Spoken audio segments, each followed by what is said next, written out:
out. I wrote another song, it's called Train Song. And it goes, I was alone and my train was late that night. I saw a crumpled man, blinded by the life that he treated himself to. Crippled from the nights receiving endless beatings that even a house couldn't endure. And his palm was raised skyward, and his meager belongings collected on the floor. Singing songs to no one about nothing but crying because they mean so much. It's these babblings that keep his life going, keep the nickels flowing deep into his cup. And there we both were, framed in awkward silence, and I was in his living room invading his trust. And he finally said to me that he had one last cigarette to smoke and it was time to give it up. But he laughed and added, he said he wasn't sure which to give up, his life or the habit. He said, it's my habits that make my fingers weak. When my chances come, I can't grab them.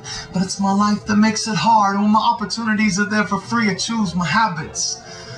I half smiled and offered the most empathetic nod that I could conjure up and said, I hear you, brother. I've got problems too, but words won't fill your cup.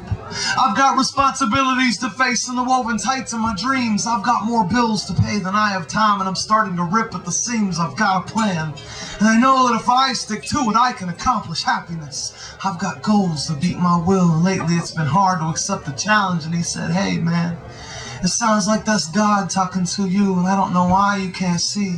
You're so blind that you can't spare to make change to help set an old man free. I've been in your shoes before. It feels like it was yesterday, if not at all. And my existence has been a blink, and for the life of me, I can't remember what I saw. And that made so much sense to me, even though I convinced myself that he was totally insane. I bent over and lit a cigarette and told him to mind his own business because I was just waiting for my train. And he said, man, I've been waiting there forever, just dying in my skin. And the only reason you're living life is because you're curious what'll happen in the end. And that might be true, but why should I pay my hard-earned attention to vagabond doctrine?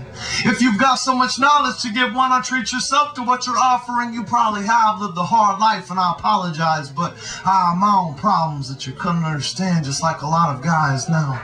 Here's a couple bucks. Go buy yourself whatever makes you happy, even though I promised myself to never pay for you to make my city look trashy. And he refused the money and sat there singing songs of love and hate. I crammed the change in my pocket, called him a lunatic, went on with my weight. And as I stood there hovering near his tiny frame, I could feel his eyes judging me sadly. It's as if he had to convince me that my life was on the wrong track and I needed it badly. And I said, hey old man, your cigarette's all smoked up, it's time for you to leave. And he looked at the trail of ash in his shirt and smiled as if it gave him some sort of relief. And he propped himself up, collected his life, got prepared to become one with the night. And before he left, he turned around and wished me luck with all my plans. It says something about learning to walk before I ran. And before I knew it, he was out of my sight, and I'd already forgotten his reasonings. I could hear my train coming, and home was on my mind, not his cryptic meanings. And then another traveler was on the platform, and for some reason he was running towards me. All I could see was his eyes, but it's his words that'll always stick with me.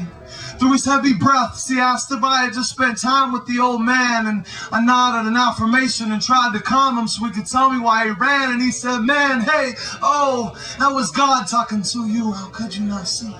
That was God talking right to your face, trying to hand you the keys. He was right here, and I can't understand why you chose to make him leave. He just died in my arms right outside the station and said you were his only friend.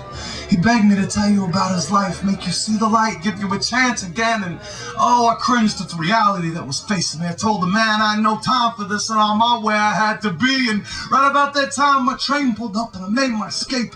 I sat in the empty plastic seat and held tight to my fate. No, that was decades ago, and now I sit singing on my own platform, my belongings stowed tightly in my bags, handing out my sad, sad songs. And I say, it's my habits that make my fingers weak. When my chances come, I can't grab them, but it's my life that makes it hard. When my opportunities are there for free, I choose my habits. I have no responsibilities, and as a result, I no longer need my dreams. I don't have any bills to pay. It's like I'm free, but I'm really in captivity. I don't have any plans, except to just sit here and try and weather the storm. I wish I had goals, but if I had those, then I wouldn't be here warning you on my platform, singing train songs.